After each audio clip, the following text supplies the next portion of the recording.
records in his memoirs. The fact is there were systemic imperatives that worked against innovation. Managers got paid whether or not risks were taken or new technology was developed. There was no incentive to innovate. There was a lot of incentive not to innovate.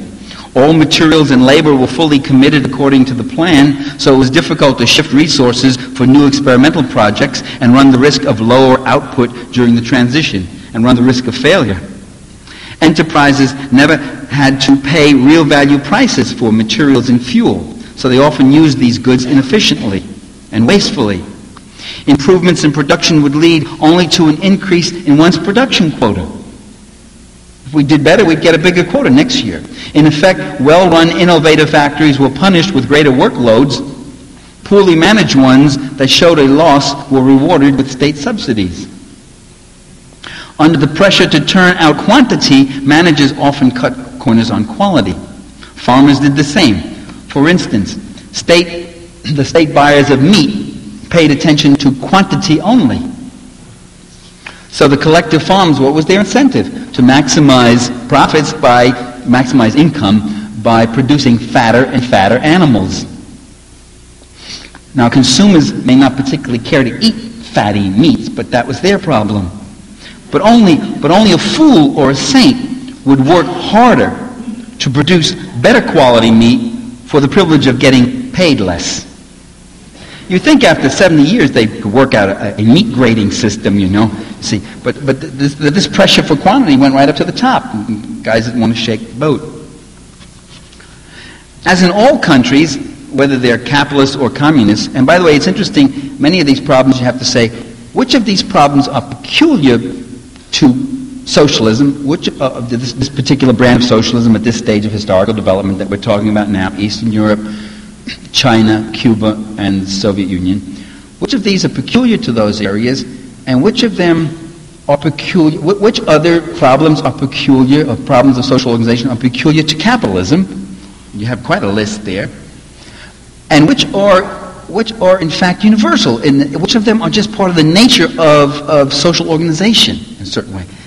That's a whole other lecture maybe, I don't want to get into that. Let me just say that certainly bureaucracy, which is often ascribed to being a particular component of socialism, it was found in our society all over the place too, and we'll have some interesting things to say about it later from the East German perspective.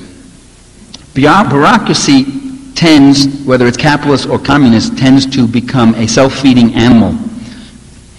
In the existing socialist countries, there were enterprises in which the administrative personnel increased at a faster rate than productive workers. Oh, that's nothing. I remember there are at least two universities I taught at. One was State University of New York at Stony Brook, and the other was the University of Vermont, both of which went through fast growth periods. And it was very interesting what happened.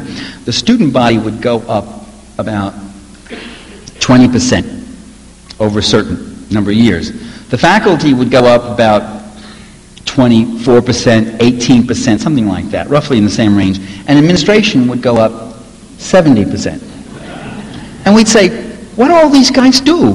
What is the assistant, associate, deputy, dean to the curriculum of this and that? What does this guy do besides call each other up and keep each other busy and sending us all these memos that we had to fill out because they had some idea about this and that?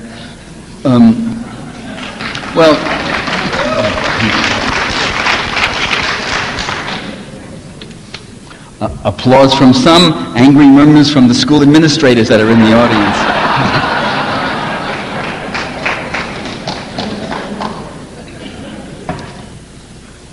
There were enterprises in socialist countries. A factory with 11,000 production workers might have 5,000 administrative staff. A considerable burden.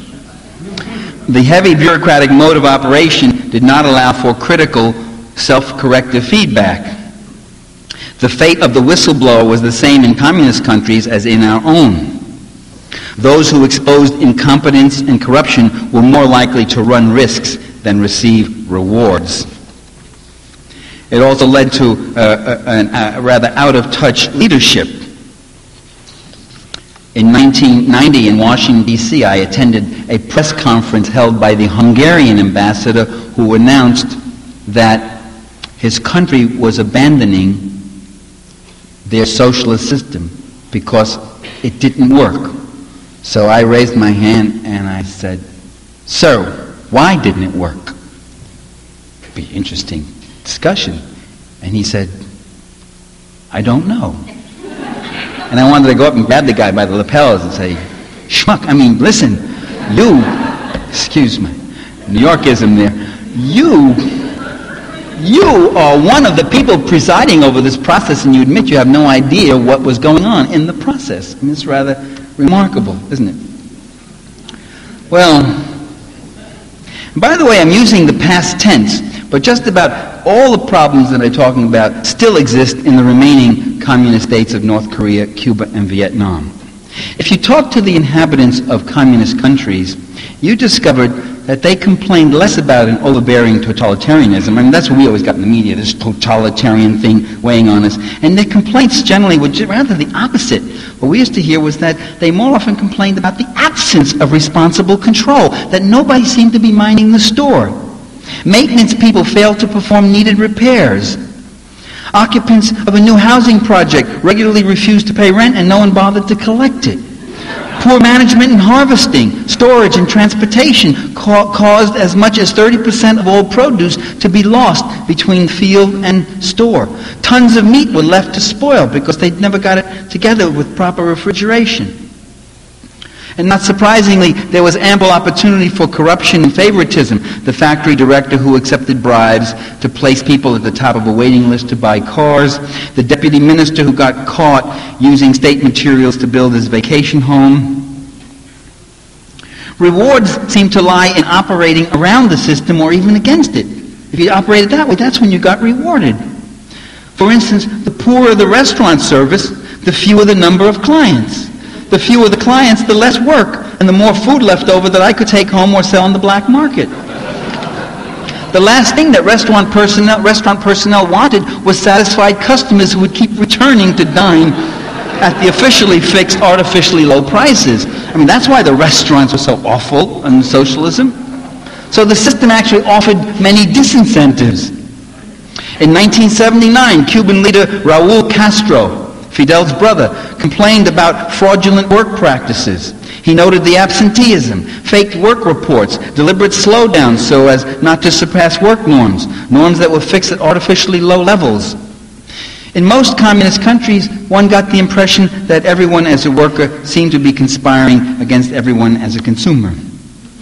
Now that's overstated. Obviously some things were done. I mean, buildings were built, people had clothing, the books were excellent. They were the one product that they produced which were made of excellent quality.